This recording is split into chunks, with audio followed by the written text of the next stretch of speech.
Okay, mayong gabi sa tanan. Ngayong gabi, So ni ana pud ta mga igsoon sa atong padayon nga programa sa bawat Friday ng gabi. At welcome sa ating mga kapatiran na nanonood po sa ating live, sa mga nagsubaybay sa ating ginawang pagtatalakay sa aklat ng Roma. Welcome po lahat dahil ngayon po ay nasa panghuling chapter po tayo sa aklat ng Roma. So chapter 16 po tayo mga kapatid. So bago natin simulan ang ating pagtatalakay, hingan po natin ang opening prayer ng ating kapatid, Elder Peter. tayo po'y panalangin mga kapatid. Ama naming banal na mga kapangyarihan, Ama naming maninuno, Abraham ni Isaac ni Jacob. Ama naming banal, sa gabing ito kami po uli ay nag-aaral sa mga salita mo. Padala mo ang banal na Espiritu sa bawat isa namin para maintindihan namin ang bawat salita na binigay na i-discuss ngayong gabi. Amang banal, po sa lahat, linisin mo po ang bawat isa namin sa puso namin. Kalin mo po ang aming mga kasalanan, mga sinasadya at hindi. Kami po ay nagpakumbaba para po ang mga salita mo ay maintindihan namin. At ito po ay isa sa buhay namin, sa buong buhay namin. Amang banal, sa gabing ito,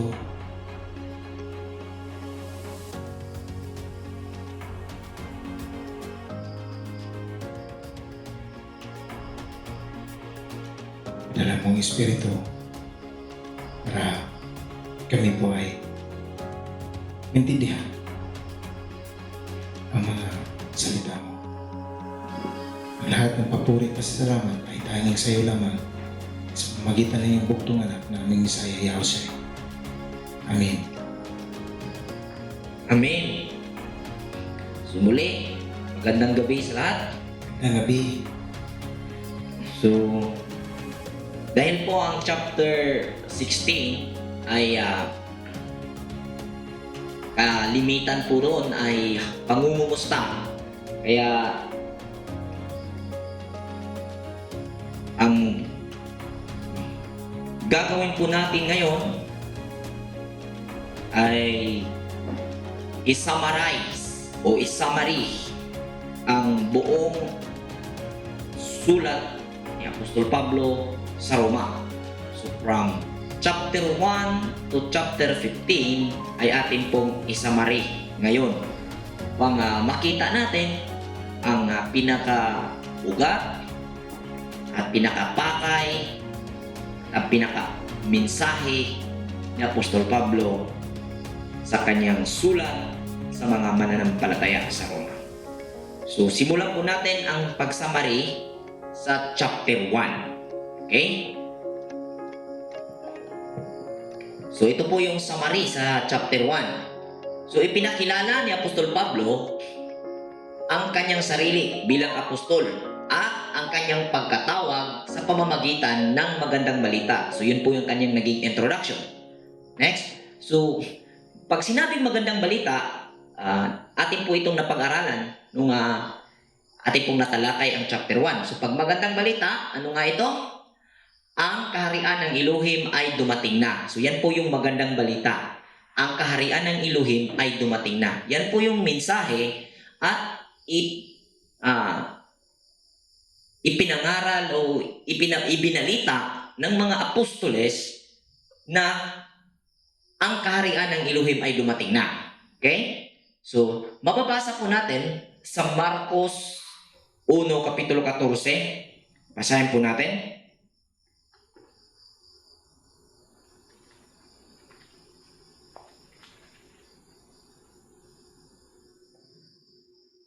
Bisaya muna, Marcos Kapitulo 1, versikulo 14. Siyang nabilanggo si Juan, miadto si Yahawasyay sa Galilea ug nagsangyaw sa mayong balita sa Elohim. Miingon siya, miabot na gayon ang panahon nga maghari na ang Elohim. Busa hinulsuli o biyae ang inyong mga sala ug tuuhin ninyo ang maayong balita. So, ito po yung magandang balita na kung saan ang paghahari o ang kaharian ng Elohim ay dumating na. So, Tagalog,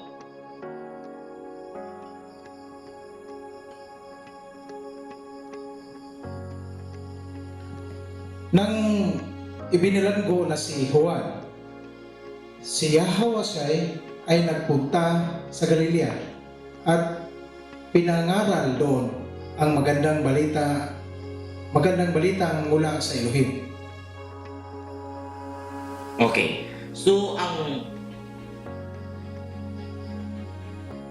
ipinangaral ni Apostol Pablo sa Roma ay ang magandang balita. So, pag sinabing magandang balita, may kabuuhan na ang kaharian ng Elohim ay dumating na. So, yan po ang magandang balita na ibinalita ng mga mangangaral. Unang nagbalita nito ay si Yahawashai o Kristo o Yeshua, kung ano man ang inyong pagkakatawag sa kanyang pangalan. Sa anumang lingwaheng pinili ninyong siya tawagin. Okay, so marami ang gumawa ng interpretasyon tungkol sa magandang balita. So, ang pinakasikat na sinasabing magandang balita, ito ay may terminolohiya sa Grego na Ebanghelyo. Common kaayo ang atong madungo sa mga magwawaling Pilipino. Nga, ang gibalita, ang Ebanghelyo. So, ang Ebanghelyo, yan po yung good news. At yun po ang paghahari ng Elohim. So, may mga nalaman tayong pangunawa tungkol sa good news. Ang sabi, ito ay si Kristo ay isinilang, namatay, nagdusa, namatay para sa kasalanan, at muling nabuhay. At katumbas sa tao, sumampalataya ka, magsisi, at magpabautismo. At pagkatapos, ikaw ay maging bagong nilalang. So yan po ang mga pangunawa at katumbas na isinagawang pagpapaunawa ng mga mangangaral tungkol sa magandang balita. At yan po ang sinabi ni Apostol Pablo sa kanyang bungad na pangaral sa mga taga-Roma. Tingnan po natin ang Lucas Kapitulo 17, versikulo 20, kung ano ang sinabi ni Kristo o sinabi ni Jesus, sinabi ni Yeshua tungkol sa kaharian ng Diyos o Elohim. Sabi dito, minsan si Jesus ay tinanong ng mga Pariseo kung kailan magsisimula ang paghahari ng Elohim. Sumagot siya, walang makikitang palatandaan ng pagsisimula ng paghahari ng Elohim. Okay? Basahin po natin sa Bisaya version. Lucas Kapitulo 17, versikulo 20. May mga Pariseo nga nangutana kang Jesus kung kanusa maghari ang Dios. Mitubag siya, ang paghari sa Elohim dili butang nga inyong makita. Walay makaingon nga ani ara o ato ara. Kay ang paghari sa Diyos anaa sulod ninyo. Pakikontinue, Brother Peter, sa verse 21. At wala ring nagsasabing nagsimula na ito dito o doon, sapagkat ang totoo'y naghahari na ang Diyos sa inyo. O yun. Yun po yung point na ang paghahari ay dumating na. So, ibig sabihin kung ating tingnan ang paliwanag ni Jesus dito, nung kanyang sinagot ng mga Pariseo, ang paghahari ng Elohim sa bawat individual ay umiiral na o kumikilos na. Nangyaring sinabing magandang balita na ang kaharian ng Diyos ay dumating na dahil ang point ay naipaunawa ito sa tao na ipaunawa ito sa tao sa pagpapaliwanag na ang kabutihan ang nag-dominate o ang likas na kaugalian ng bawat tao. So mas maging malinaw po ang tungkol dito habang atin pong maipagpatuloy ang summary sa lahat ng chapter. Okay, next. So sa verse 16 to 17, makikita natin na itinuro din ni Apostol Pablo na kailangan nating sumampalataya sa Elohim. So, next. So, pag sinabing Elohim, ang ating pong nagawang pag-aaral tungkol sa Elohim ay ang likas na pagkamatuwid. Next. Dahil ang basihan po natin, basis po natin, ang Genesis chapter 1 verse 26, kung saan sinabi roon na ang tao ay ginawa ayon sa kanyang larawan. Alam po natin na ang Elohim ay walang pisikal na larawan at ang larawan na tinutumbok dito ay ang ugali na umiiral sa bawat taong nagkamalay. Okay po. Kaya, pag sinabing Elohim, hindi po yan siparit sa tao. Hindi po yan tulad ng inisip ng iba upang unawa ng iba na siya'y mayroong trono sa langit, sa likod ng alapaap, at siparit sa tao. Ang Elohim po ay ugali na likas na nasa taong may malay. Bawat tao. Yan po ang Elohim. So next. So sa verse 18 to 32, chapter 1 pa rin ito, itinuro din ni Apostol Pablo ang tungkol sa Diyos-Diyusan. Next. So pag sinabing Diyos o Elohim, ang likas na pagkamatuwid o ang matuwid na pag-uugali na nasa bawat tao. Pag sinabing Diyos-Diyusan, hindi likas na pag-uugali o hindi likas na pagkamatuwid na nasa tao o tinangkilik ng tao. Kaya, pag sinabing Diyos-Diyusan, ang Diyos-Diyusan ay hindi ang ribulto mismo, kundi ang hindi matuwid na pag-uugali na sanhi ng pagsamba sa ribulto. Okay? Kung ating mapapansin, kung ating pong alalahanin o basahin muli ang Romans chapter 1, bandang huling portion na ng chapter 1, karugtong po roon ang pagsamba sa Diyos-Diyusan ang pakikiapid, no? At yung mga homosexual, tama po ba yun? Yung mga bading at mga lesbian. Bakit karugtong sa Diyos-Diyusan ang ganong mga karakteristik o ang ganong mga pag-uugali? Na kung saan ang Diyos-Diyusan ang madalas nating na ririnig pag may mga nangaral tungkol sa Diyos-Diyusan, ang pinatutungkulan ng mga pastor o ng mga ministro ay walang iba kundi ang ribulto na sinasamba ng tao. Ngunit hindi po ang ribulto ang Diyos-Diyusan, kundi yung sanhi, yung pag-uugali na naging sanhi kung bakit gumawa ng ribulto at sinamba. At hindi lang ang pagsamba sa ribulto ang Diyos-Diyusan. Generally, tinutukoy dito ang lahat na hindi likas na pag-uugali na nasa tao, na hindi matuwid na pag-uugali, na naging sinunod ng tao ay maituturing na Diyos-Diyusan. So ang chapter 1, nagpapakita at naghahayag si Apostol Pablo na ang Diyos-Diyusan ay hindi ang ribulto, kundi ang hindi matuwid na pag-uugali na binalingan ng pansin ng tao at kanyang sinunod.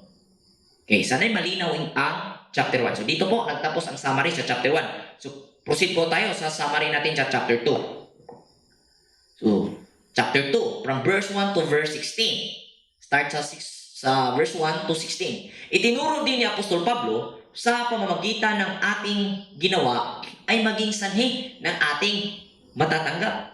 So itinuro ni Apostol Pablo sa next chapter, karugtong po ito dahil isang sulat nga ang Roma, kung ano ang ating itinanim, yun ang ating aanin. Basahin po natin ang Matthew 7 verse 12.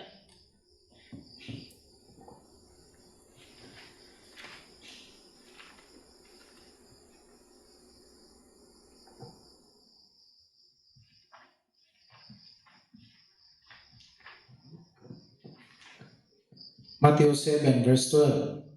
Gawin ninyo sa inyong kapwa ang nais ninyong gawin nila sa inyo. Ito ang buod ng kautusan at ng mga isinulat ng mga propeta.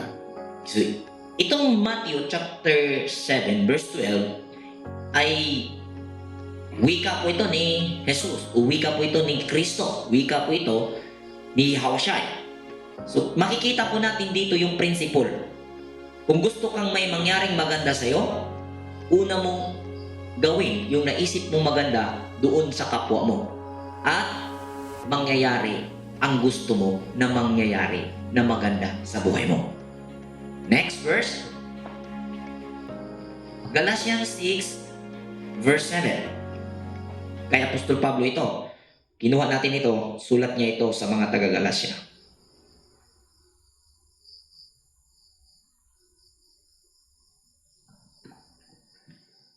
Sabi dito, huwag ninyong akalaing madadaya ninyo ang Diyos.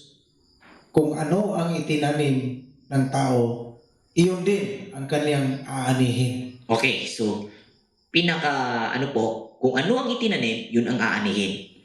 At kung atin pong maaalala na binasa ni Brother Peter sa bandang dulo sa verse 12 ng Matthew, ang sabi, ito ang buod ng kasulatan, ng kautusan, at ng katuruan ng mga propeta. So, ibig sabihin, lahat ng mga isinulat since Torah, Tanakh, and Ketuvim, writing sa mga sulat ng mga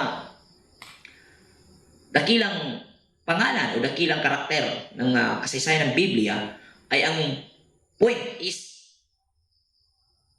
gumawa ka ng mabuti. Kung gusto kang may mangyaring mabuti sa iyo, una mong gawin ito sa kapwa mo. Amen. At mangyayari ang mabuting inaasa mo na mangyayari sa buhay mo. Kumbaga, gusto kang irespeto ka, rumispeto ka muna at mangyaring irerespeto ka rin. Klaro po. So, yan po ang naging laman sa verse 1 to 16 sa chapter 2. So, verse 17, so, itinuwid ni Apostol Pablo ang pangunawa ng mga Hudyo sa Roma o sa mga mananampalataya sa Roma tungkol sa batas at kautusan. Next. Pag sinabing kautusan, ang naging naunawaan natin habang inaral po natin ang kanyang sulat ay pag sinabing kautusan, permanent. Permanent po yung kautusan. Pag sinabing batas, hindi po siya permanent. Pero hindi po ibig sabihin na wala pong batas. Ano ba? Amen. Next. So, ano ba ang utos? Ano ba ang kautusan? Mababasa po natin sa Genesis 18 verse 19. Tingnan po natin.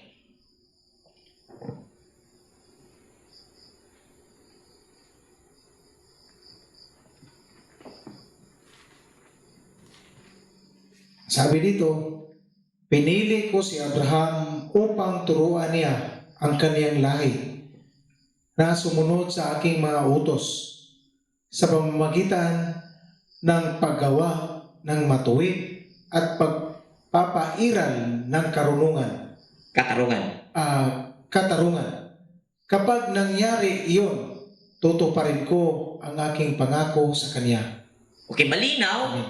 na ang kautusan na ituturo ni Abraham sa kanyang lahi, kung kaya't pinili si Amang Abraham ng iluhin upang ang kanyang kamag-anak o ang kanyang angkan ng kanyang saling lahi ay turuan sa kautusan. Ano ang kautusan? Mamuhay ng matuwid at pagpapairal ng katarungan. Yan po ang kautusan. So, pag sinabing matuwid, pag sinabing katarungan, hindi po siya pwedeng magbigay ka ng isang nakapako na statement. Amin po ba? Dahil pag sinabing katarungan, ito po'y didepende sa sitwasyon at sa kasarian ng tao, anuman posisyon ng tao. Amin po ba? Ibig sabihin, pag sinabing kautusan, walang ibang focus, kundi ang mapairal ang katarungan. Mapairal ang patas, hustisya. Yan po ang kautusan. Permanent po siya. Pero wala pong detaling pag ginito ang ginawa, katarungan po yan. Dahil may mga nagaganap na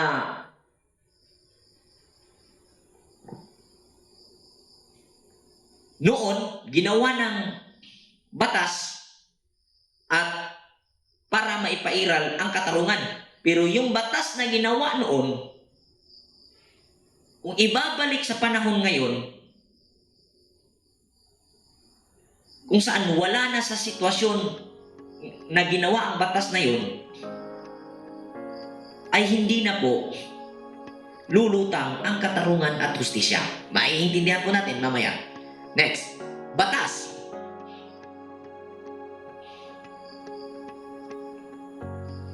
Very common po ito, mga ngaral, ang sabi po dito, the whole duty of man is to obey His commandments. So, yan po yung permanent.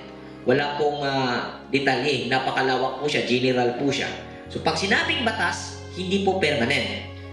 Ano po ang patibay na example po nito? So sa Exodus 31, verse 12 to 17. Tingnan po natin. Ito po ay tungkol sa araw ng pamamahinga. Basahin po natin. Exodus chapter 31 verse 12 to 17. Sinabi ni Yahweh kay Moises, sabihin mo sa mga Israelita na ipangilin ang araw ng pamamahinga, sapagkat ito ang magsisilbing palatandaan sa inyo at sa inyong mga salinlahi na kayo'y aking pinili para maging bayan ko. Ipangilin ninyo ang araw ng pamamahinga sapagkat ito'y sagrado. Papatayin ang sinumang hindi magpahalaga rito. Amen. At ititiwalag ang sinumang magtrabaho sa araw na ito. 6 na araw kayong magtatrabaho, ngunit ang ikapitong araw ay araw na ganap na pamamahinga at nakalaan para sa akin. Papatayin ang sinumang magtrabaho sa araw na iyon. Ipangingilin ito ng lahat ng inyong salinlahi bilang tanda ng tipan. Verse 17, ito'y isang palatandaan. Ito'y isang palatandaan ko at ng bansang Israel. At ito'y mananatili habang panahon sapagkat sa loob ng 6 na araw nilikha ko ang langit at ang lupa at nagpahinga ako sa ikapitong araw. Amen. So makikita po natin ang point dito na ang utos ay papahalagahan, ipangilin ang araw ng pamamahinga. Yun po yung utos, permanent po yun. Amin po ba? Permanent. Yun yung utos. Pag sinabing papahalagahan, ipangilin ang araw ng Sabat, ang araw ng pamamahinga, permanent. Utos po yun. Ano ang batas po ron? Patayin ang sino mang magtatrabaho sa araw ng pamamahinga. Nararapat ba sa panahon ni Moses? Yes. Bakit? Ang konstitusyon na pinapairal ng bayan ng Israel ay ang konstitusyon na yon. Kung magtatrabaho ka sa araw ng pamamahinga kung saan walang puwersahang amo na nagsasabi sa iyo magtrabaho ka. Dahil wala nang pinapahintulutang magtrabaho at sinadya mong magtrabaho, ay nararapat kang patayin. Pero kung sa ngayon po natin ipapairal ang batas na iyon, ay lumalabas na hindi po makatarungan kung ipapatupad ito sa mga tao. Dahil marami po ngayon na mga nakakaintindi sa pagpapahalaga ng araw ng pamamahinga at gustong ipangilin, ngunit hindi nila magawa. Bakit? Dahil may mga nakagapos na mga obligasyon na bago pa nila naunawaan ang ipangilin ng araw ng pamamahinga, sila'y sangkot na sa mga obligasyon na nasasabi. Amin po ba? Amen. Kung kaya, dito natin mauunawaan na ang pakay ng kautusan ay hustisya kung ang batas na pinatutupad noon ay ibabalik mo ngayon ay naaapakan po ang katarungan. Bakit? Papatayin mo na kung saan hindi naman ang konstitusyon ang umiiral sa lugar kung saan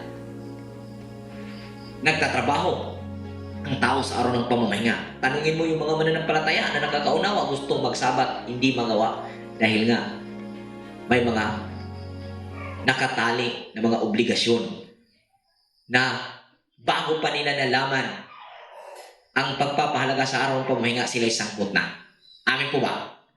So yan po ang ating nakikita. So pag sinabing batas, hindi po nawawala ang batas, ngunit ito'y nagbabago base sa katarungan para maipairal ang hustisya. Next.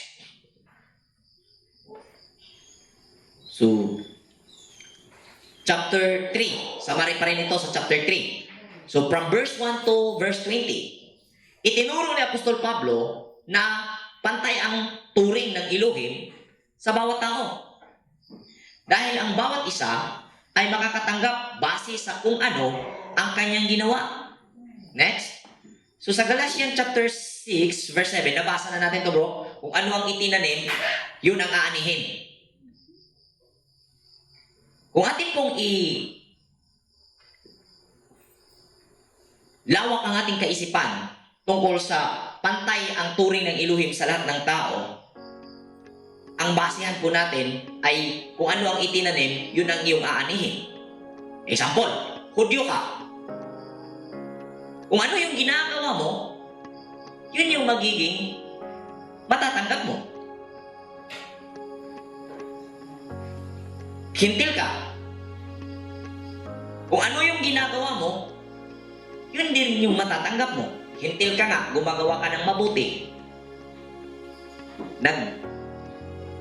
Sasagawa ka ng mga mabubuting bagay. Siyempre, aani ka ng pagpapala. Hudyo ka nga. Gumagawa ka naman ng kalapastanganan, hindi matuwid at hindi makatarungan. Aani ka rin ng sumpa. Amen. Kaya, itim ka man, kayumanggi ka man, puti ka man, hindi po yan ang basihan upang masabi mong, ang itim na lahi, ang kayumanggi na lahi at pinili ng Elohim dahil ito ang kulay ni Israel. Tama. Ugali po ang basihan dahil ang Israel ay hindi po ang literal na katawan ang tinatawag na Israel. Dahil bago pa naging Israel si Jacob, dahil hindi pa po naging Israel si Jacob, malinaw po na pag-uugali ang dahilan ng pagkapili ni Jacob at kay Esau. So pag sinabing pantay, totoo po, pantay po. Kahit ano pong lahi. Next. So, verse 21 to 31, tinuro ni Apostol Pablo ang paraan kung paano ang tao maging matuwid. So dito sa 21 to 31, tinuro ni Apostol Pablo at nilinaw niya na hindi sa pagsunod sa batas na katulad na ginawa ng mga Pariseo ang makakapagpatuwid sa tao. Sa makatuwid, sumampalataya sa likas na pagkamatuwid na nasa bawat tao. So yan po ang laman ng verse 21 to 31. Next. So, chapter 4, summary. Itinuro ni Apostol Pablo ang kasaysayan ni Amang Abraham bilang itinuring ng Elohim na taong matuwid. Next. Okay, so sa Roma chapter 4, verse 7, basahin po natin. Roma chapter 4, verse 7 to 12.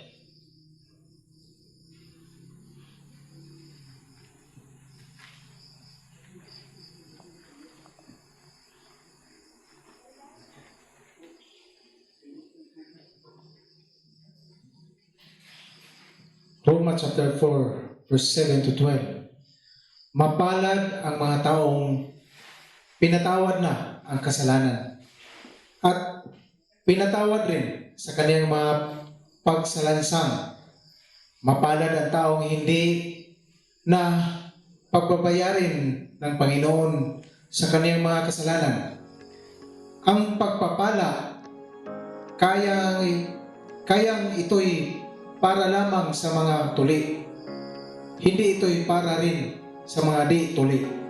Sinabi natin batay sa kasulatan na itinuring na matuwid ng Elohim si Abraham dahil sa kanyang pananampalataya. Kailan iyon mangyari? Bago siya tinuli o pagkatapos. Bago siya tinuli at hindi pagkatapos. Tinuli siya bilang tanda na siya'y itinuring na matuwid ng Elohim dahil sa pananampalataya niya noong hindi pa siya tuli. Kaya't siya ay naging ama ng lahat ng sumasampalataya sa Elohim. At sa gayon, siya ay pinawalang sala rin kahit hindi sila tinuli. Verse 12. At siya ay ama rin ng mga tuli, hindi lamang dahil sa kanilang pagiging tuli, kundi dahil sila ay sumampalataya rin tulad ng ating ninunong si Abraham noong bago siya tuliin. Amen. So, ipinakita sa chapter 4 na ang pagpapala na ipangako ay hindi lamang para sa mga Hudyo, kundi para rin sa mga hindi Hudyo. Dahil nilinaw ni Apostol Pablo sa kanila na hindi sa pamamagitan ng gawa na tulad ng ginawa ng mga Pariseo upang ang tao ay ituring na matuwid. Dahil naging example ni Apostol Pablo dito, itinuring na matuwid si Abraham bago siya tinuli. Tinuli siya bilang tanda na siya ay taong matuwid. Okay? Amen. So, tingnan natin. So, pag sinabing grasya, dahil naging matuwid ang tao, dahil sa grasya, ano ba ang grasya? Pag sinabing grasya, marami pong grasya, wala, ano daw ito wala kang ginawa, nakatanggap ka. So, ano nga yung natanggap? Pag sinabing grasya, natanggap mong walang bayad. Hindi mo pinagtrabahoan, hindi mo pinaghirapan, natanggap mo lang. Ano ba ang natanggap na hindi mo pinagpaguran? Ano ba ang meron na natanggap na hindi pinagpaguran? Kung ating pong tingnan ang ating pagkatao, ating i-analyze, may natanggap nga tayo na hindi natin pinagpaguran. Ito pong kakayahan nating na umunawa. Ito pong katalinuhan. Ito po yung grasya na natatanggap. At posible na ito ang sanhi kung bakit sumampalataya si Abraham sa pamamagitan ng grasya. Dahil kakayahan. Pag may kakayahan ka, may mangyayaring pangunawa. Next. Pag sinabing gawa, pagpapala. Amin po ba? Dahil ang gawa ay produkto ng kakayahan. May nakakagawa ba na walang kakayahan? Siyempre, pag sinabing gawa, una po ang kakayahan. Dahil pag gumawa ka ng isang bagay na wala kang kakayahan, hindi magyari na magawa mo ng tama. So, useless. Pag sinabing gawa, yan po ay pagpapala. Pag sinabing grasya, yan po ay kakayahan. So, ang grasya ay ang kakayahan ng bawat tao na sanhi ng lahat ng nagawa, gawa, o gagawin. So, hindi po dapat pagdibatihan na kailangan bang gumawa para ituring na matuwid. Dahil mayroong umiiral na paniniwala ngayon, pananampalataya ngayon, na once you are saved, you're always saved. Amen? Yun yung sabi. Kaya hindi mo na kailangan maghirap o gumawa pa. Sumampalataya ka na, maliligtas ka na. Yan po ang walang kalinawang pangunawa. Sumampalataya ka sa kakayahan. Amen?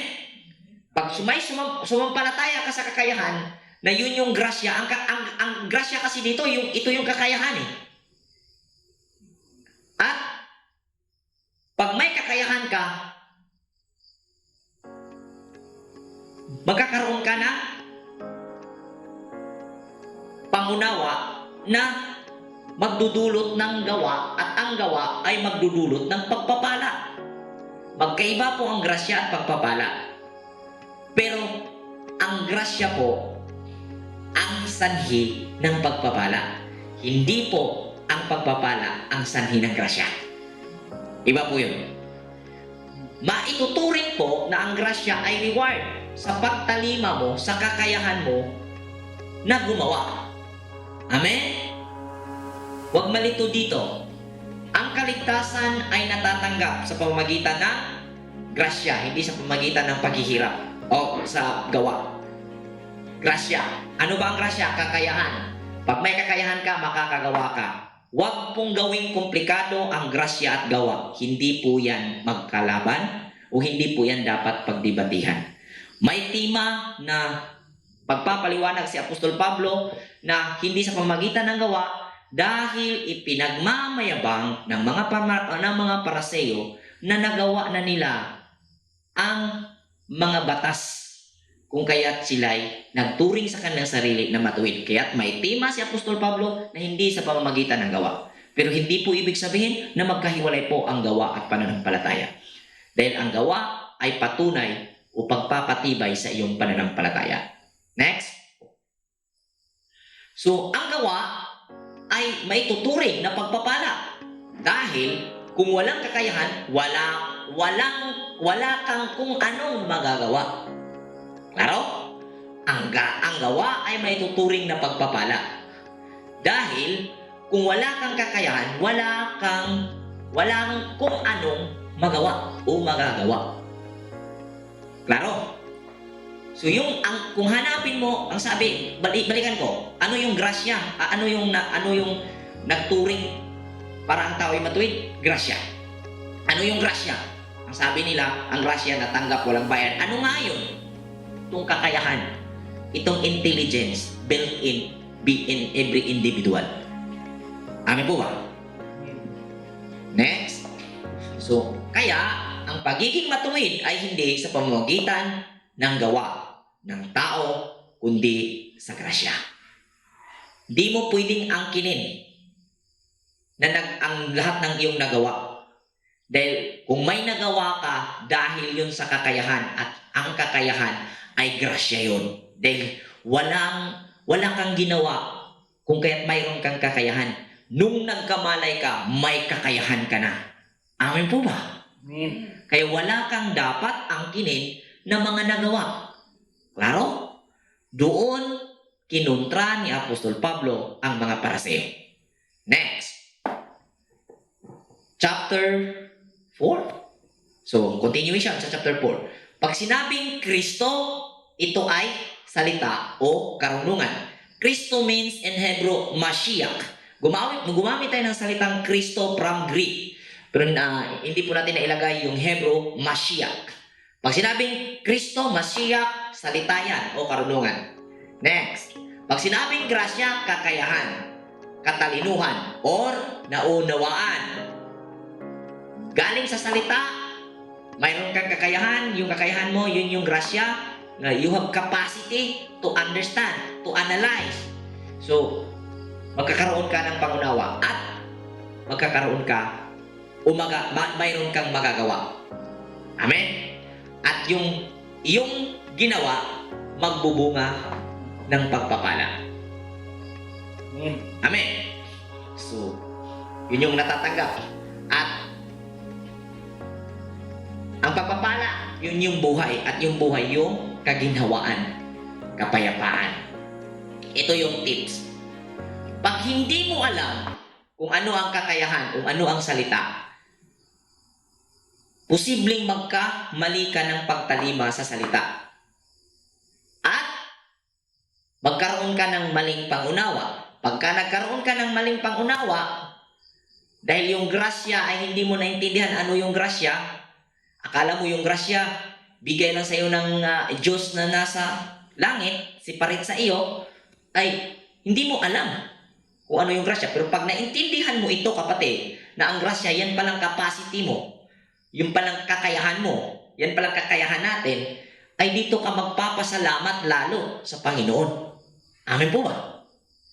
At pag nagkamali ka o hindi mo alam ito, posibleng hindi ka makakuha ng mabuting pangunawa. Pag wala kang mabuting pangunawa, wala kang mabuting magagawa. Pag wala kang mabuting magagawa, siyempre walang pagpapala. Ano mangyayari? Sumpa.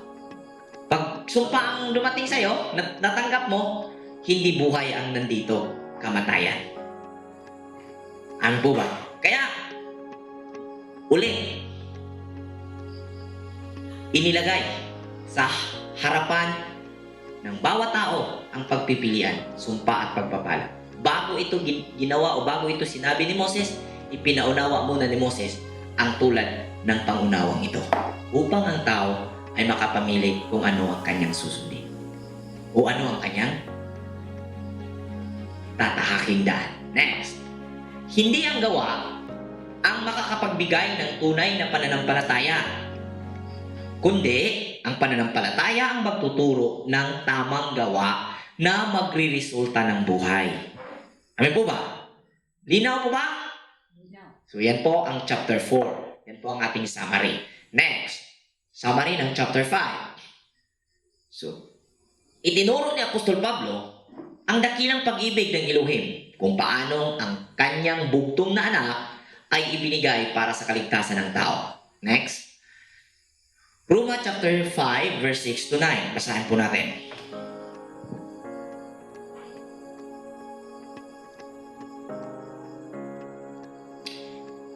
Bisaya version. Kay sa panahon nga wala pa kitay mahimo, nagpakamatay si Kristo alang sa mga dautan sa panahon nga gipili sa Elohim. Malisod sa tao ang pagkamatay alang sa usa ka taong matarong. Tingali adunay magpakamatay alang sa usa ka maayong tao apan gipakita sa Dios kanato ang gidak-on sa iyang paghigugma kanato kay sa makasasala pa kita nagpakamatay si Kristo alang kanato. Tagalog? Sabi dito sa Tagalog, sapagkat noon tayo ay mahihina pa, namatay si Kristo sa takdang panahon para sa mga makasalanan. Mahirap mangyaring iaalay ni numan ang kaniyang buhay alang-alang sa isang taong matuwid, kahit na maaring may mga has na gumawa nito alang-alang sa isang taong mabuti. Ngunit ipinadama ng Elohim ang kaniyang pag-ibig sa atin nang mamatay si Kristo para sa atin noong tayo'y makasalanan pa. Verse 9, kaya't sa pamamagitan ng kaniyang dugo, tayo ay napawalang sala at tiyak na maliligtas tayo sa puot ng Elohim. Continue. Okay na, tama na pala. So, okay. So next. So pag Elohim, likas na pagkamatuwid, ugali ng Ama, pinapairal dito sa lahat ng nilalang. Next. Pag sinabing Kristo, salita o karunungan, ang anak ng ugaling pagkamatuwid. Focus. Focus po tayo. Pag tumalima ka sa ugaling pagkamatuwid, magre-resulta ito ng karunungan. Manganganak ito ng karunungan. Sa madaling salita, ang Kristo na tinutukoy ay hindi katawan ng anak ni Jose at Maria, kundi ito ay nasa bawat tao, nasa bawat pangunawa, na kung tatalima ka sa likas na pagkamatuwid, na kung saan hinubog ang tao, spiritually, sa kanyang larawan, ugaling matuwid, ay magkakaroon ka ng Kristo. Magkakaroon ka ng Masyak. At ang Masyak na yun ay hindi ang ibang tao, hindi darating para iligtas ka na may katawang tao, kundi mangyayaring lilitaw sa pangunawa mo at ililigtas ka kung kaya't nakakaunawa ka ng mga impormasyong dumarating sa iyo. Ano ba? Paano po, Bro Rui? Paano na yung si Jesu Kristo na naging mission niya pagliligtas? Sa paraan pong iniligtas ang mga tao sa pagkatao ni Jesu Kristo o ni Yahweh Shai, ay hindi po sa paraang akala ninyo na ituruan niya ang mga tao na ligtas na, kundi sa paraang sa pagtuturo niya, ina-activate niya ang karunungan ng bawat nakikinig at sumampalataya at nag-analisa sa ipinangaral niya. At sa ganung paraan, maliligtas ang tao. Dahil kung siya pa ang nagliligtas, lahat ng nandun ay naligtas na sana at naniniwala na sana sa kanyang itinuturo. Okay? So ang Kristo o ang Masya ay nasa bawat tao. At natalakay na po natin yan sa maraming topic. Next. So itinuro sa verse 12 to 21, itinuro ni Apostol Pablo kung paanong dumating ang kamatayan sa buong mundo. Next. Sa Roma chapter 5, verse 18 to 19. Basahin po natin.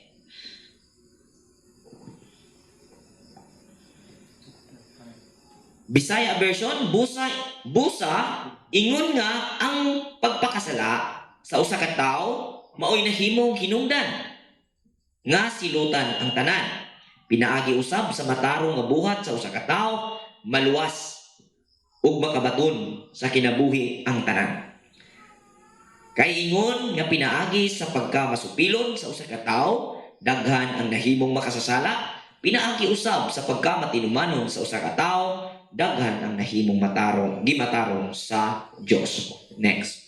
Tagalog version. Tagalog version. At kung paanong ang pagsuway ng isang tao ay nagdulot ng kaparusahan sa lahat, ang matuwid na ginawa rin ng isang tao ay nagdudulot ng kapatawaran at buhay sa lahat. Verse 19, sapagkat kung ang lahat ay naging makasalanan dahil sa pagsuway ng isang tao, ang lahat ay mapapawalang sala dahil sa pagsunod ng isa ring tao. Amen. So ngayon, alam natin na ang taong ito, unang tao, ang ating pong alam ay si Adam. At ang pangalawang taong tinutukoy ay si Jesu Kristo. Tingnan po natin. Next. So pag sinabing Adam, tao, general po yan. So pag sinabing tao, hindi po ang katawan, kundi ang tinatawag na consciousness. Yan po ang tao. Amen. So, Adam Yan po ay consciousness without awareness. Kailan po naganap ito? Akala ng iba, nung unang-unang panahon pa, dahil dalawa lang ang ginawa ng tao, isang lalaki at isang babae, at yung lalaking yun ay tinatawag na Adam. Yun po yung umiiral na pagkakaunawa na ating narinig. Ngunit, ang Adam po ay consciousness po yan.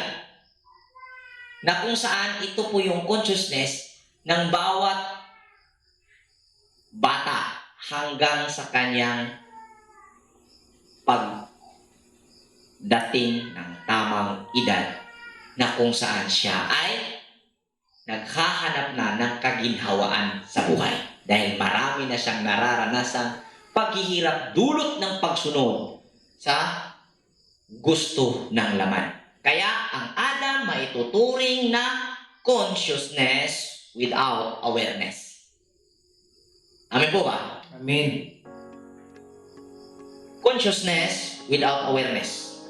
Consciousness ka nga, pero wala ka namang aware. Hindi ka naman aware. Bakit? Mostly sa kabataan, lahat po tayo dumaan ng kabataang edad, susundin po natin ang hilig o ang dikta ng laman. Saka po tayo titino kapag dumarating na ang paghihirap dulot ng ating ginagawa. Bakit? Yan ba ay common na nangyari? Yes. Common yan. Kahit pagsabihan mo, gagawin pa rin. Bakit? Normal yan. Dahil ang mga edad na yan ay ang umiiral na consciousness ay ang consciousness without awareness. Adam consciousness. Kaya ang Adam, hindi po ay ang sinaunang tao. Yan po ang level o ang pangunawa na nasa bawat kabataan. Consciousness without awareness. Pag sinabing kamatayan, tumutukoy po yan sa paghihirap. Bakit? Kung ating nang tingnan sa Genesis, huwag na nating basahin, tingnan na, i-summary ko na lang po. Ang sabi ng Diyos, pag kumain kayo sa bunga ng kahoy na nagbibigay karunungan, kaalaman sa mabuti at masama, mamamatay kayo.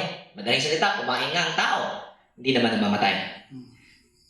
So, hindi po kamatayan, literal, ang pinatutungkulan, kundi paghihirap. Dumating ba paghihirap ng tao? Naghihirap. Dahil nga, dumating ang mga consequences. So, sunod, pag sinabing Kristo, tao pa rin, ito ay pangunawa pa rin. Consciousness with awareness.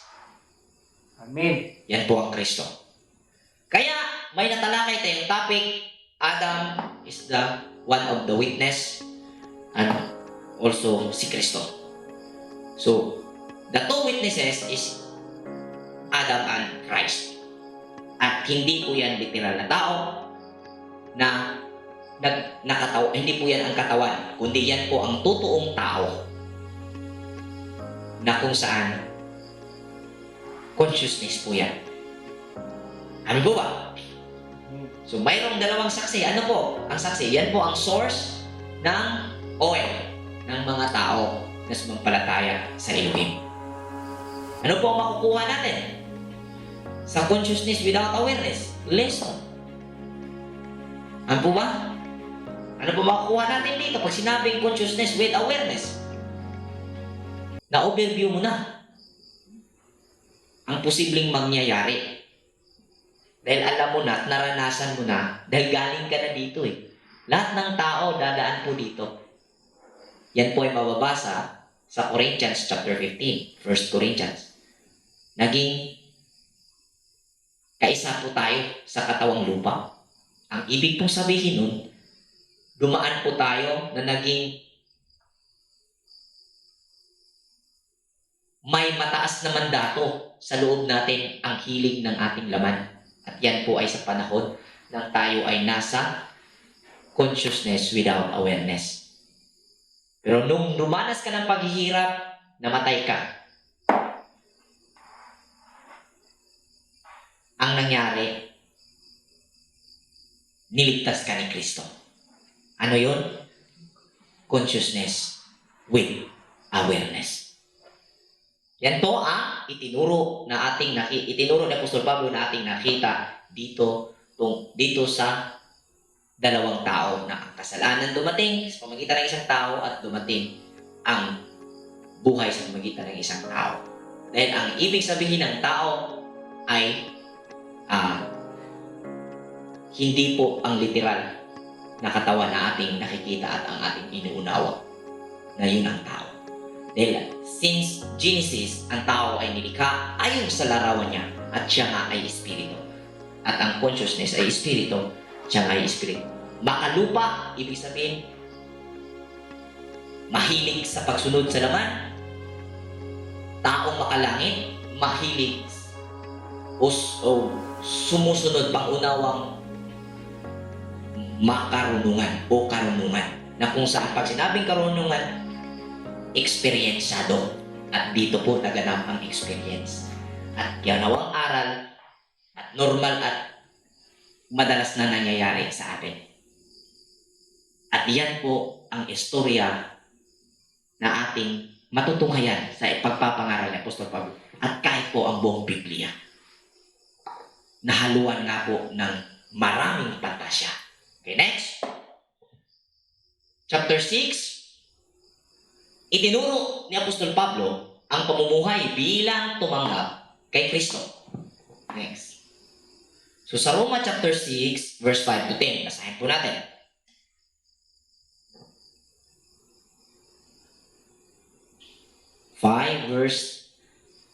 Chapter 6, verse 5 to 10.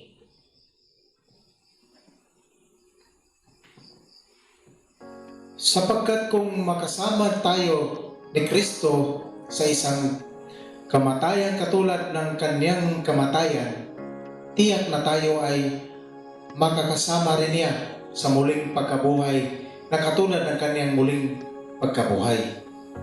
Alam natin na ang dati nating pagkatao ay naipako na sa krus kasama niya upang mamatay ang ating magkasalanang pagkatao at nang hindi na tayo maalipin pa ng kasalanan. Sapagkat ang namatay na ay pinalaya mula sa kapangyarihan ng kasalanan. Kung tayo ay namatay ng kasama ni Kristo, maniniwala tayong mabubuhay rin tayong kasama niya. Alam natin si Kristo nang muling binuhay ay hindi na muling mamamatay. Wala nang kapangyarihang sa kanya ang kamatayan. Verse 10. Nang siya'y mamatay, namatay siya ng minsanan dahil sa kasalanan. At ang buhay niya ngayon ay dahil sa Elohim. Okay. So ito yung maganda kung ating maunawaan. Every gawain na papahamak tayo, dumaan tayo ng paghihirap. Ang paghihirap na dinanas, yun yung pagkamatay ni Kristo. At dito tayo mag-pay attention. Kung iyong pupulutan ng aral, kukunan ng lesson, yung kahirapan na naranasan mo,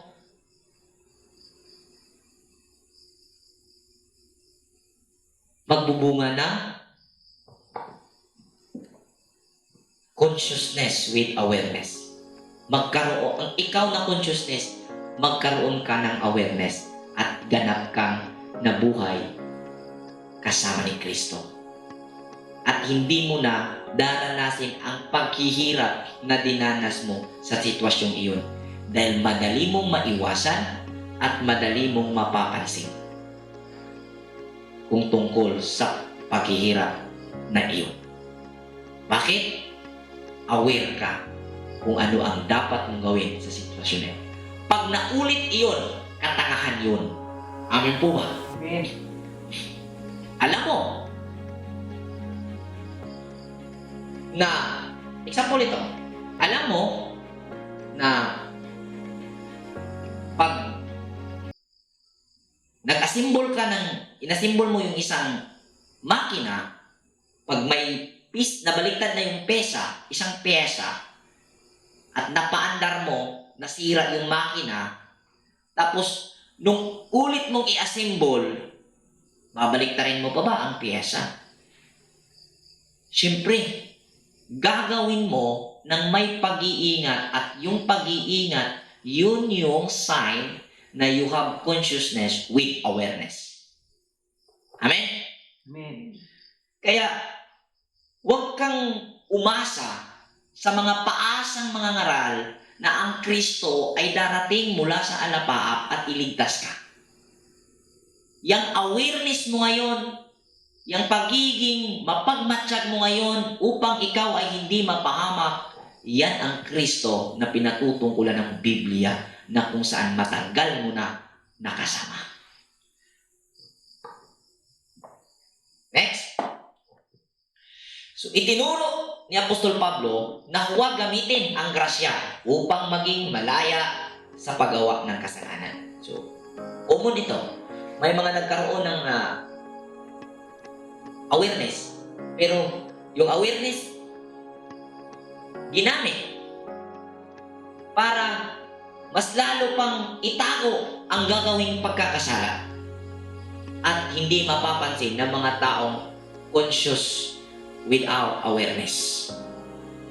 Huwag gamitin ang kalayaan upang maging malaya sa paggawa ng kasalanan. Romans chapter 6 verse 22-23. Romans chapter 6 verse 22, 23. Nung alipin pa kayo ng kasalanan, hindi kayo saklaw ng katuwiran. Amen? Ano ang napala ninyo sa mga bagay na iyon na ikinahiya ninyo ngayon? Kamatayan ang ibinubunga ng mga iyon. Ngunit ngayong pinalaya na kayo mula sa kasalanan at naging alipin na ng Elohim, ang natamo ninyo ay isang buhay na banal, at ang ibinubunga nito ay buhay na walang hanggan, sapagkat kamatayan ang kabayaran ng kasalanan, ngunit ang libreng kaloob ng Elohim ay buhay na walang hanggan sa pamagitan ni Kristo Jesus na ating Panginoon. Amen? So, klaro na sa pamamagitan ng ang kasalanan ay kabayaran ay kamatayan, paghihirap, at ang libreng kaloob ay magbubunga ng buhay. Yun yung kapayapaan. Kung gumawa ka ng kasalanan, kahihiyan po at paghihirap ang dulot. Pero iba na ngayon eh. Mga babaero, nagmamayabang pa. At nagpaparamihan pa ng babae. Ngunit, ang reality, habang ginagawa ang pambabae, may paghihirap. Bakit? May tinatago ka. At dulot po niyan, pagdating ng araw, paghihirap din. Kung ano ang iyong itinanim, yun ang iyong aanihin. Mas masakit ang iyong mararamdaman sa tuwing aani ka sa iyong ginagawang kasalanan. Next.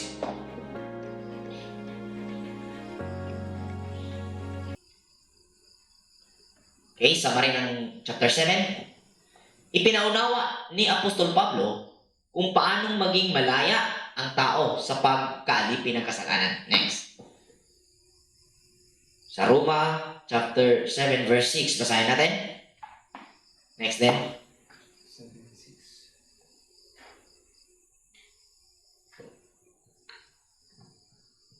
Ngunit malaya na tayo ngayon mula sa kautusan dahil namatay na tayo sa kasalanang dating umaalipin sa atin. Kaya tayo'y naglilingkod sa Elohim, hindi dahil sa lumang batas na nakasulat, kundi dahil sa bagong buhay ng Espiritu. Okay, so ang sabi dito, malaya tayo sa kautusan. Gusto nating i-correct ang kautusan ng termino. Hindi po yan kautusan, batas po yan. Nagkaroon ng ganyang pagsalin dahil ang umiiral na pangunawa kadalasan ay ang batas at kautusan ay isa. Magkaiba po yun. Ang kautusan ay permanent, ang batas ay hindi permanent. At ang sabi, dahil ang taong alipin sa kasalanan ay napailalim sa batas. Tingnan po natin ang kasaysayan ng Israel. Bakit ginawan po ng batas ganon ang Israel? Dahil sila po ay mula sa Ehipto at alipin po sila sa hilig ng laman. Kaya sila po ay ilalim sa batas. Pero kung ikaw ay mayroong consciousness with awareness, hindi ka na ilalim sa batas. Bakit? Dumanas ka na ng paghihirap at nagkaroon ka na ng kaalaman. Bakit ka dumanas ng paghihirap ng iyong pinagdaanan? At yun ang magiging dahilan kung kaya hindi ka na ilalim sa batas dahil hindi mo na ilalagay ang iyong sarili na sundin ang hilig ng laman, kundi tinitingnan mo na at sinusunod mo na, ginagawa mo na ang gusto ng iyong laman ng may makatarungang pamamaraan. Hindi po bawal ang i-comfort ang ating hilig, ngunit hindi po sa paraan na hindi makatarungan. May paraan pong makatarungan na kung saan hindi magkukos, hindi maging sanhi ng kahirapan. Tama po ba? Amen. Okay? John chapter 1 verse 16 to 17. Dahil siya ay puspos ng pag-ibig, naranasan natin ang masaganang kagandahang loob ng Elohim. Dumating ang kautusan sa amin sa pamamagitan ni Moises. Ngunit sa pamamagitan naman ni Yahawasyai ay dumating ang kagandahang loob at katotohanan. Amen. So tingnan nyo, ang batas o kautusan dumating sa panahon ni Moses dahil ang mga tao ay alipin pa sila sa hilig ng laman.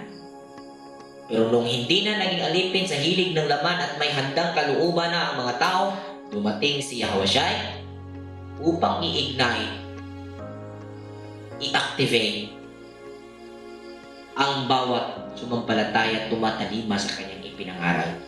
Nang sa gayon, hindi na maging ilalim sa batas ang sumampalataya sa likas na pagkamatuwid na nasa bawat tao na siyang paghahari o kaharian ng Elohim na nasa bawat individual. At yan po ang good news. Next. Sa Roman chapter 7 verse 12. Kaya nga, banal ang kautusan at ang bawat utos ay banal, Amen? matuwid at mabuti. So, banal ang kautusan, banal ang batas, pero ang batas ay hindi permanent. Hindi po inalis ang batas. Binago po ang batas. Nagbabago po para maipatupad ang utos. At ang utos, justisya at katarungan ang mangibabaw sa komunidad. Amen. So, yan po ang ating nakikita sa mga pag-ipangaral ni Apostol Pablo sa Roma. Next. So, inilarawan ni Apostol Pablo ang kanyang naging sitwasyon noon na siya ay nailalim pa sa batas nung siya ay paraseo pa. Inilarawan niya dito sa verse 14 to 25. Sa Roma chapter 5 verse 25, basahin po natin.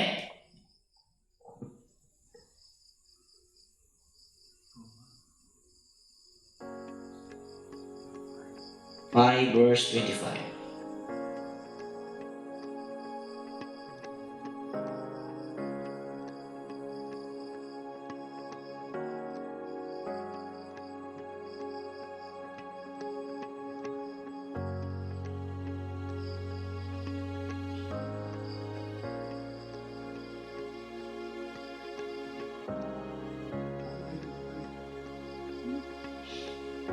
Okay, tuloy natin. Next. Next natin. Okay, so sa Romans chapter 7,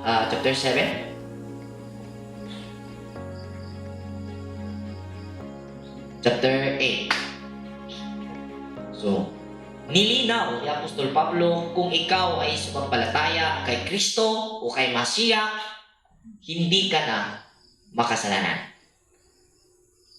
Pag sumampalataya ka, pag naniniwala ka, pag sumusunod ka, ano nga tong Kristo? Consciousness with awareness. Hindi ka na makasalanan. Bakit? Ang kasalanan ay dulot ng mga pagkakamali. Pag sinabing nagkamali, means hindi sinasadya. Nangyayari ito sa bawat araw, pero less ito pag ikaw ay mayroong Kristo.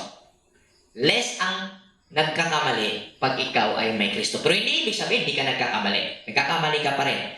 Pero mas less ang pagkakamali, mas kunti po ang nagkamali na naganap sa conscious with awareness. Okay. Dahil ang pinakita dito ni Apostol Pablo sa 1 to 17 ay ang naniniwala o sumampalataya kay Kristo ay hindi na makasalanan. Pag sinabing nagkasala, ibig sabihin nagkamali ng pagpili. So itong nagkamali, nangyari po yan bawat araw. At itong nagkasala, nangyari po ito common prior sa ating mga plano. May plano tayo, nakalatag yung plano natin, at nagkamali tayo kung ano ang ating pipiliin. Dalawa kasi ang pagpipilian bawat plano. Sometimes ito yung pinili natin, ito po yung mali. So, pag sinabing nagkasala, nagkamali ka sa pagpili. Next, pag sinabing makasalanan, pinagpatuloy ang mali. So, nagkamali ka na ng pagpili, pag pinatuloy mo pa, yan po ay makasalanan. So, pag sumampalataya kay Kristo, o pag mayroon kang consciousness with awareness, makasalanan na titulo ay hindi mapapa sa iyo. Walang worse. Dahil ito, ano po ito? Common. Madalas dito tayo na sasangkot. Dito, okay pa rin. Dahil pag nagkamali ka sa pagpili, kung mali ka dito sa kabila, di ba? Pero pag dito, pinagpatuloy mo na, makasalanan po ang gumagawa ng ganyan. At hindi po yan nangyayari sa may consciousness with awareness. Next.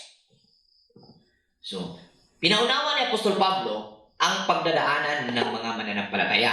May dalawang uri ng paghihirap. So, pinaunawa niya dito sa chapter 8 na may pagdadaanan ang mga mananampalataya. So, siyempre, pag sinabing pagdadaanan, paghihirap yun. At sa paghihirap, mayroong dalawang sanhi ng paghihirap o dalawang uri ng paghihirap.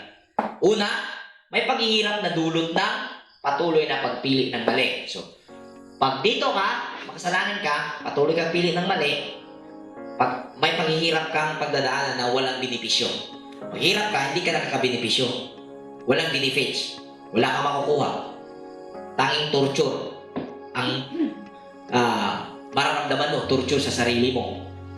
Pag ito, may paghihirap din na para sa mas maginhawa at matagumpay na buhay.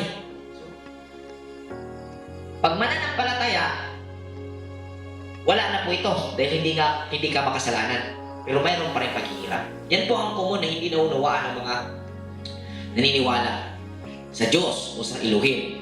Dahil ang akala, ang pangako na iaahon ka sa kahirapan. Hindi ka maghihirap kung ikay sumampalataya sa Diyos. Nung naging mananampalataya, bakit ang daming paghihirap? Yun yung question eh. Dapat mong malaman, may dalawang uri na paghihirap.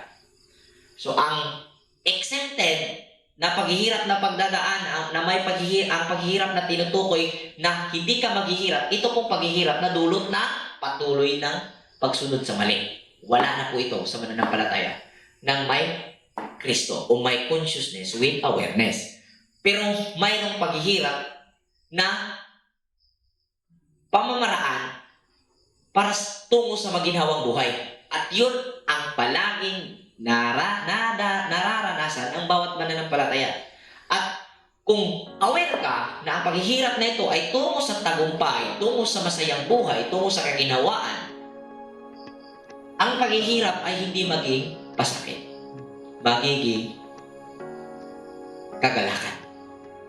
Dahil one step na lang para sa tagumpay. Paghihirap. Kaya hindi ka huwag kang magtaka. May mga sinabi ang mga apostoles, sa aming paghihirap nagagala kami dahil aware sila na ang kahirapan na pinagdadaanan nila ay tungo sa mas maginhawa at matagumpay na buhay.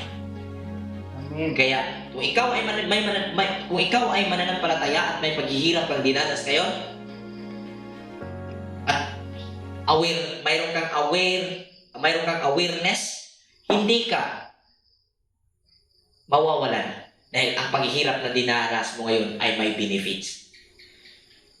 May makukuha. Iba sa patuloy sa pagpili sa mali. Patuloy kang maghihirap, wala kang benepisyo. Torture ang makukuha mo sa sarili mo. Next. Chapter 9. So, ipiniliwanag ni Apostol Pablo ang kanyang ginawa bilang apostol ni Kristo, apostol ng Mashiach, para sa hindi mga Hudyo. Next. Sa Roma 9:13.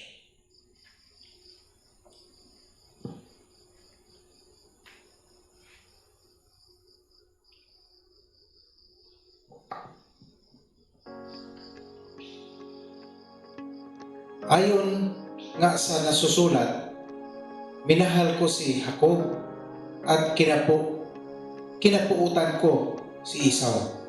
Okay. So, minahal si Jacob, kinapuputan si Esau. Pag tinignan mo, parang may tinatangi ang Elohim. Kaya nang nasabi ko kanina, simula pa lang, ang Esau na tinutukoy ay hindi ang katawan, kundi ang pag-uugali o desire ng nandun sa katawan. Kaya nung nagbago ang katawan, nagbago ang desire na nandun sa katawan, ang Esau na pag-uugali ay naalis sa kanya at hindi na po siya kinapuputan. Kaya ang mga paniniwala na ang Esau ay hindi magkakaroon ng kaligtasan dahil may mababasa sa Malakay, mayroong mababasa, nagkakamali po kayo. Hindi po ito tungkol sa literal na lahi, kundi sa espiritual na lahi. Kinamumuhian ang pag-uugaling hindi nagpapahalaga ng kanyang karapatan. Dahil bawat isa sa atin ay winner. Ano po ba? Thousands of sperm ang pumasok sa sinapupunan. Ikaw ngayon ang winner. Karapatan mo.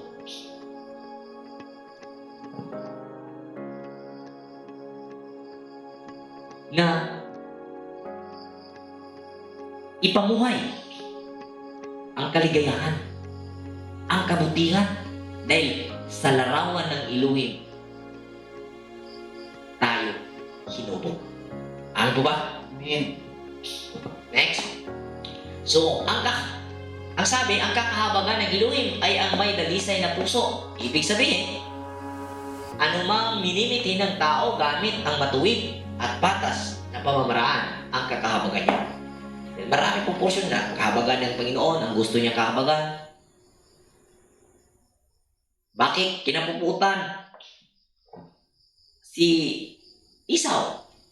Bakit pinatitigas ang puso ni Paraon? Pinaglaruan ba ng Elohim ang tao? Gustuhin man niyang maging matuwid? Gustuhin man niyang maging mabuti? Hindi niya magawa dahil pinatigas? Ang Elohim nga ay pag-uugali. At ang pag-uugali na taglay ni Paraon ang nagpapatigas ng kanyang mga desisyon kung kaya ayaw niyang pakawalan ang Israel. Kaya,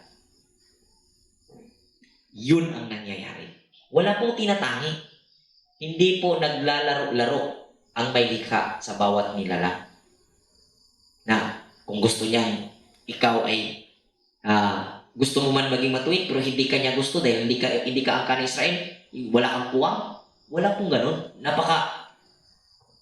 Napaka-unjustice po ng inyong pangunawa tungkol sa Elohim. Na bagkus marami pong mababasa sa parte ng Biblia na ang Elohim ay justisya. Siya po ay patas. Siya po ay matuwid. Ano po ba? Next. Ang paggawa ng Elohim ay magaganap kung paano tayo pumili sa bawat sitwasyon na ating kinaroroonan. Ang Elohim ay ang sistema na pinapairal. Okay?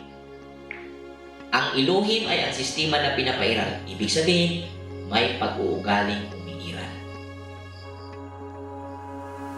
Ito, basic example.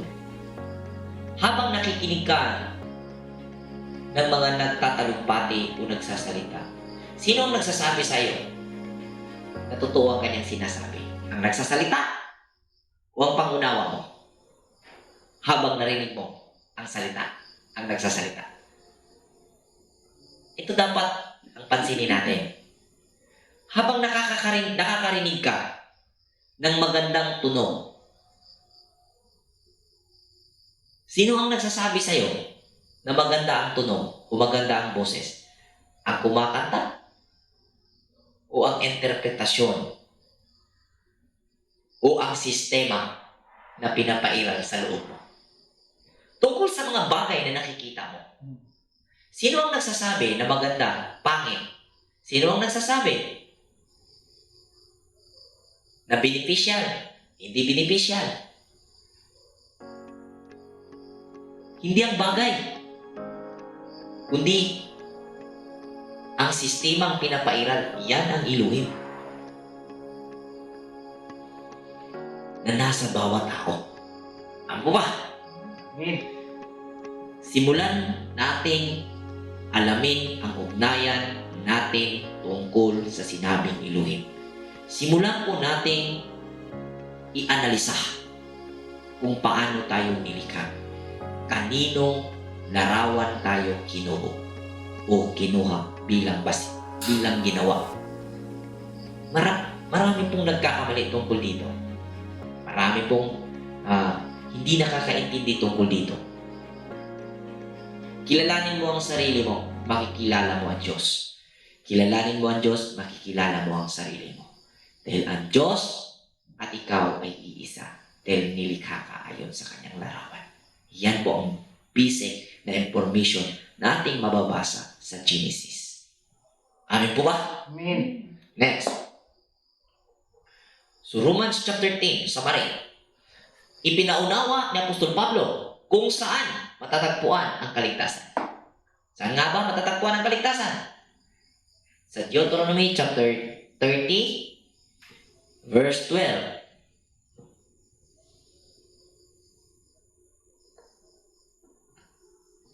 Wala ito sa langit, kaya hindi na ninyo dapat itanong, sino ang aakyat sa langit para sa atin upang kunin ang kautusan, upang marinig natin ito at may sagawa.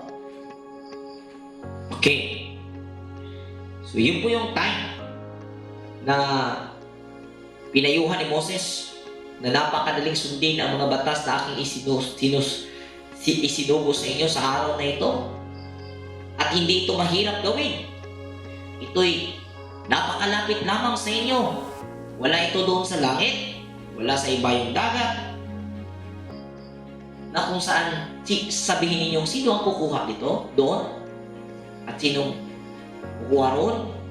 Para dalhin dito. At yan po ay nako ni Apostol Pablo sa chapter 10. At ang sabi nga niya, sino daw ang kukuha ni Kristo? Naka-close and open parenthesis po yan sa NBB version. Nang ibig sabihin, sino ang kukuha ni Kristo? Doon sa ibabaw ng langit, doon sa ibayong dagat. Ibig pong sabi, wala po ito roon. Sabi nga po sa Lucas, Kapitulo 17, versikulo 20, huwag kayong maniwala na may magsasabi tungkol pagkari ng Elohim na siya ay naroon. Siya ay naroon. Siya ay nandun. Dahil ang paghahari ng Elohim ay hindi literal na bagay na makikita. Ito'y nasa inyong mga puso. Ano po ba? Kaya ang kaligtasan na ipinangako ng mga maraming mga ngaral na dadalhin ni Kristo sa kanyang pagbabalik ay huwad na kasinungalingan. Huwad. Malaking kasinungalingan po yan. Pinapaasa po tayo. Pinapaasa po ang mga tao sa hindi totoo. Ang kaligtasan na dala ni Kristo, totoo po may Kristo, pero hindi po physical na tao. Yan po ay nasa bawat isa sa atin. At hindi mo pwedeng sabihin na masunod mo ang batas o kautusan. Hindi. Dahil sino pong kukuha nito, sino pong magpapaliwanag sa amin, may papaliwanag lang ang buong kautusan ng kalooban ng Diyos sa pagbalik ng kanyang bugtong anak. Dahil napakalapit lamang ito sa inyo. Ito'y nasa inyong mga puso, nasa inyong mga labi. Ibig sabihin, nasa bawat individual. Matatagpuan ang kaligtasan sa hindi kay pastor, hindi kay sino mang mga reverend o kay mga father, hindi po. Tulad ng sinabi ko kanina, yes, may gagamitin para magsalita.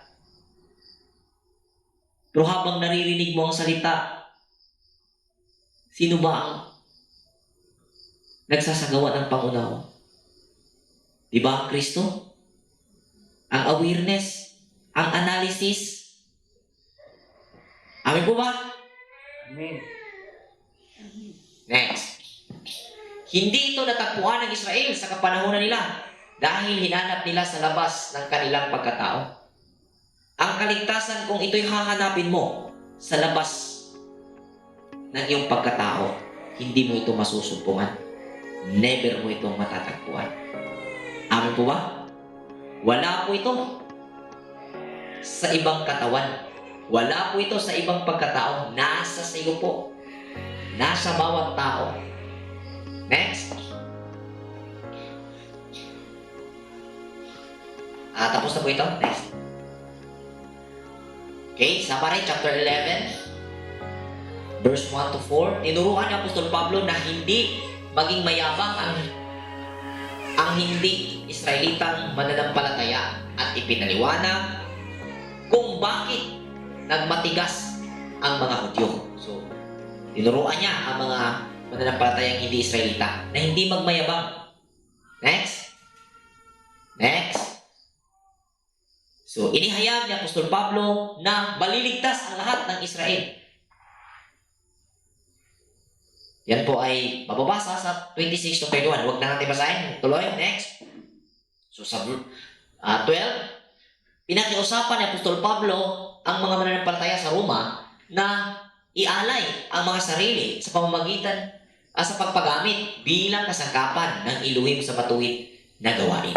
So, kung mayroon ka ng consciousness with awareness, ikaw ay consciousness with awareness na magpagamit ka bilang kasangkapan ng kabutihan. Yun po yung tinatawag na slave of righteousness. Basahin po natin ang 2 Timothy chapter 2, verse 19 to 21.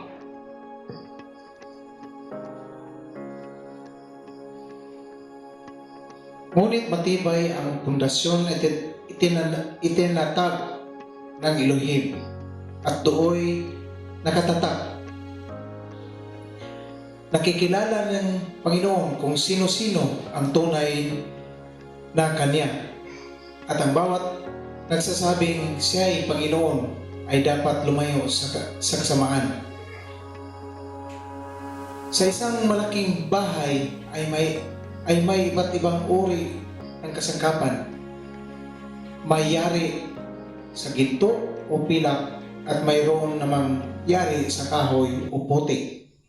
May ginagamit para sa mga tanging okasyon at mayroon namang pang-araw-araw. Okay, continue. 21. Ang sinumang lumalayo sa kasamaan ay katulad ng sisidlang natatangi, malinis at karapat-dapat gamitin ng may-ari para sa lahat ng mabubuting gawain. Amen. So yun. Nagbigay siya ng ano dito?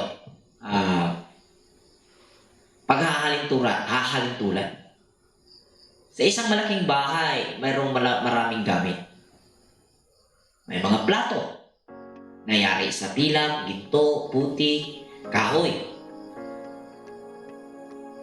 At may mga itinatangi na ginagamit sa espesyal na mga okasyon. Sumunod na sinabi niya, ang sino mang lumayo sa kasamaan ay katulad ng sisidlang malinis at karapat-dapat. Gamitin ng may-ari para sa lahat ng mabubuting gawain. So, kung ilalayo ng tao ang kanyang sarili dahil siya'y tumalima at siya'y naging consciousness with awareness, siya'y gagamitin ng Elohim sa espesyal na mga activity. Lahat ng tao ginamit ng Elohim bilang kasangkapan. Pero ikaw, tao, ngayon ang pumili kung saan ka gustong magpagamit. Yun ang hindi alam ng karamihan. Akala ng iba, ganito kasi ako gagamitin ng Elohim. Wala akong magawa. Dito ako inilagay ng Elohim. Hindi po ganun eh. Ang sabi,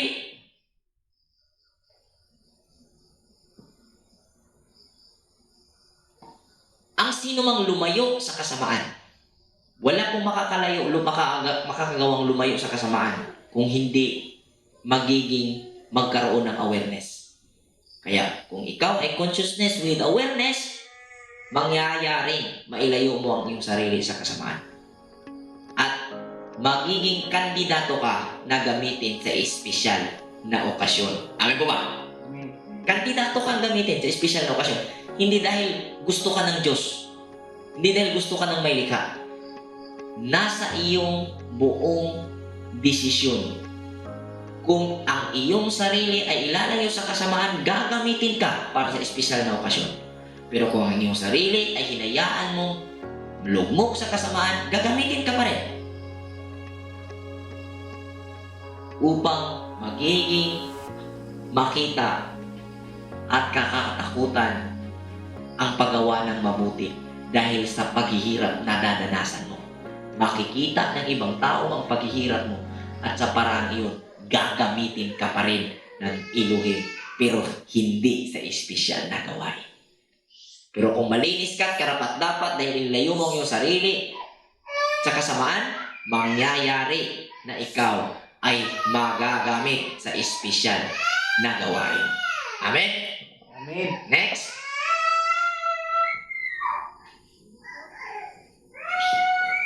So, chapter 13, tinuro ni Apostol Pablo kung paano maging mabuting mamamayan bilang ehemplo ng kabutihan. So, dito sa Roma chapter 13 verse 1 to 2, iminungkahi nga ni Apostol Pablo. Di na nga natin basahin na maging sumunod sa konstitusyon, sa pamahalaan. Amen? Sumunod upang magiging mabuting ehemplo bilang mayroong awareness. Next. So, 14. Tinuro din ni Apostol Pablo kung paanong irespeto ang bawat paniniwala sa loob, lalo na sa loob ng komunidad. Next. So, sa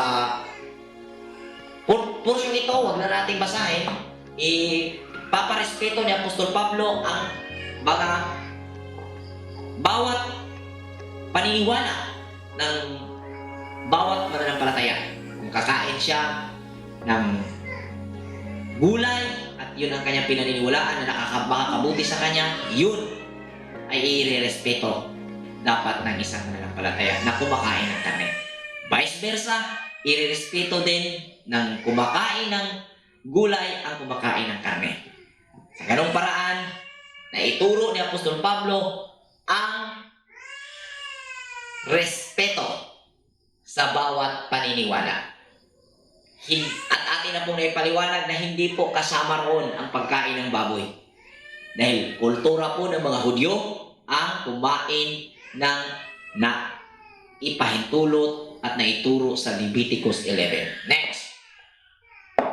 So, 15. So, tinuruan din niya ang mga mananampalataya na maging tapat sa responsibilidad at gawain ang lahat sa at gawin ang lahat sa dalisay na puso. So, yun po yung tungkol sa may mahinang pananampalataya na magiging aakay ang mga malalakas na may pananampalatayang malakas, aakayin ang mga mahihina. At gawin anuman ang naging aplikasyon doon, financially, emotionally, back up financially, emotionally back up na gagawin ng isang mananampalataya, gawin ng ang lahat ng may dalisay na puso. Yan ang itinuro ni Apostol Pablo. Next. Okay? So, natapos po ang ating summary from chapter 1 to chapter 15. Continue po natin ngayon sa chapter 16. Okay? So, ipinakilala ko sa inyo ang kapatid nating si Felipe na naglilingkod sa kongregasyon sa Cenchrea. So, para tanggapin ninyo siya bilang kapananampalataya sa Panginoon, para ang karapat-dapat sa mga alagad at para ang maibigay ninyo sa Kanya ang anumang tulong na kakailanganin niya. Dahil siya rin mismo ay tumutulong sa marami pati na sa akin. Kumusta niyo ako kina Preska at Aquila na mga kamanggagawa ko kay Messiah Yahushua. At nagsasapanganib ang buhay nila para sa akin. At hindi lang ako ang nagpapasalamat sa kanila, kundi pati na ang lahat ng kongregasyon ng ibang mga bansa. Kumusta rin sa mga kongregasyon na nagtitipon sa bahay nila. Gayon din sa minamahal kong si Epeneto na isa sa mga unang tagasunod ni Yahushua sa Asia. Next.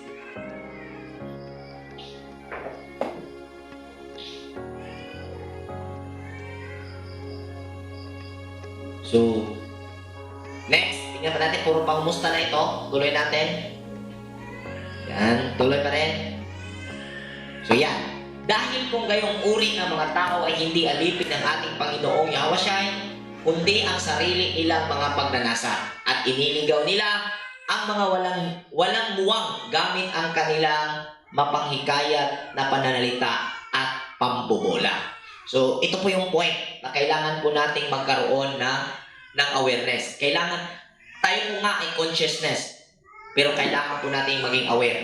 Dahil mayroon pong mga ipangangaral ng mga mangangaral na nagdadala ng kapahamakan.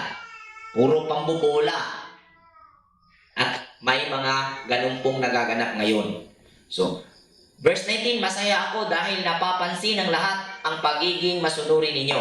So, kilala nga ang Roma sa pagiging masipag sa pagsunod sa pananampalataya kay Kristo. Hindi sa pagtuturo ni Pablo. Literally. Kundi, yung nag-ignite upang ma-activate ang kanilang karunungan at sila magkaroon ng awareness. So, pero gusto kong maging marunong kayo pagdating sa mga bagay na mabuti at maging inosente pagdating sa masama. Ibig sabihin, kailangan sila vigilant at magpapalago sa kung ano ang mabuting gawin. Huwag maging busy kung ano ang plano para maging mapapasama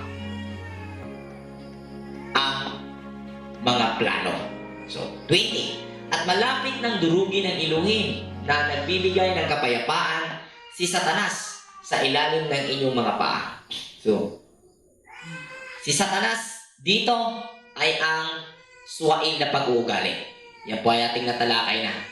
Dahil ang Satanas ay hindi po may physical na anyo, kundi yan po ay pag-uugali. Yan po ay ang suwail na pag-uugali. Ay madudurog po yan sa pamagitan ng paa. Ibig sabihin sa pamagitan ng kanilang paglalakad gamit o sa daan na kanilang pipiliin tungo sa buhay. Sumainyo nawa ang walang kapantay na kabaitan ng ating Panginoong Yahawasyay. Kinukumusta kayo ng kamanggagawa kong si Timoteo, gayon din ang mga kamag-anak, sina Lucio, Jason at si Patro, ako si Tercio na tagasulat ng liham na ito ay bumabati sa inyo bilang kapananampalataya sa Panginoon. So ang writer ay si Tercio, ang writer ng Roma sa kasaysayan o sa mga pangaral ni Apostol Pablo para sa community sa Roma. Okay, next.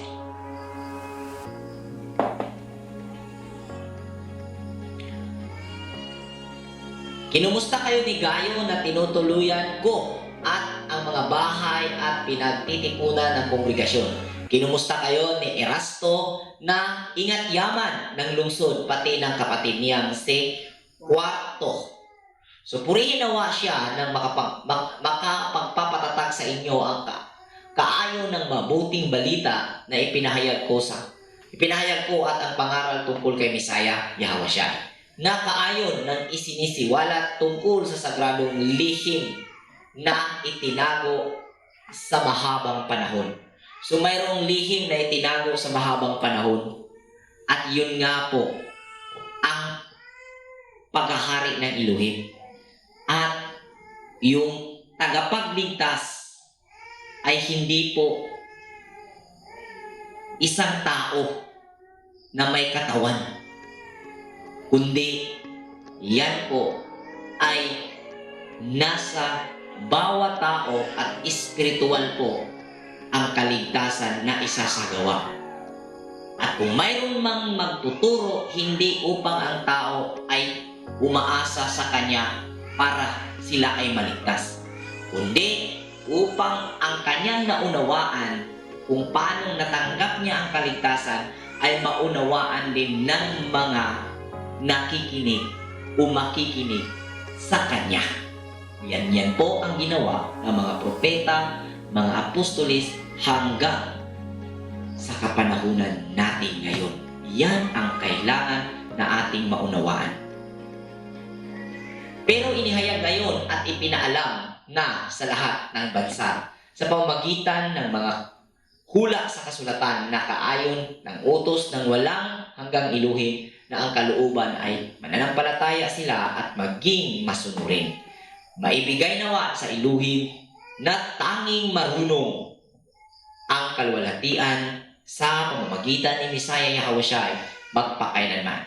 So, pamamagitan ni Misaya Yahawasyay, ibig sabihin, dahil siya yung nagpasimuno at siya yung nag-ignite kung bakit may mga mananampalataya, at si Apostol Pablo ay nakakaunawa dahil na-analyze niya ang ginawa ni Misaya Yahawasyay kaya siya ay sumampalataya. Next! So, ano ang pinaka-purpose ni Apostol Pablo sa ginawa niyang sulat para turuan ang mga mananampalataya sa Roma? Next. Para matuto sila, para makaunawa, para magkaroon ng karunungan, o para maniniwala sa Kanya na siya ay lingkod ni Kristo. Ang lahat ng ito ay given na. Amin po ba? Given na ito eh. So, ang nakita po natin sa ating natapos na pag-aaral sa sulat niya sa Roma, nakita natin na nais ni Apostol Pablo na gisingin o i-activate ang karunungan upang malaman nila ang bawat isa ay tumanggap na ng grasya pasimula pa lamang. Yan po ang ating nakikita. Na hindi po katulad ng mga nangyayari ngayon, Brother Peter, na nangaral para ang tao ay magtiwala sa kanila. Hindi po ito ang pakay ni Apostol Pablo para magtiwala sila sa ipinangaral ni Pablo at kung ano yung itinuro ni Apostol Pablo sa sulat na ito, yun lang ang kanilang gagawin. At ano mang naunawaan, ipinaunawa ni Apostol Pablo, yun lang kanilang isa sa gawang pangunawa. At kung ano man ang karunungan na nakuha na ron, yun lang din ang kanilang isa sa buhay. Hindi po ganun ang purpose. Ang purpose po na nakita natin gisingin o i-activate para magkaroon ng awareness upang ang mga tao na iyon ay maging consciousness with awareness. So dito po nagtatapos ang ating pag-aaral sa Roma at abangan nyo po sa susunod na Biyernes ang ating pagsisimula sa sulat ni Apostol Pablo sa unang Korinto, sa mga taga-Korinto. Maraming salamat at sa inyong pagsubaybay sa natapos nating pag-aaral. Purihin ng Elohim sa kanyang makapangyarihang gawa. Shalom Aleichem. Aleichem Shalom.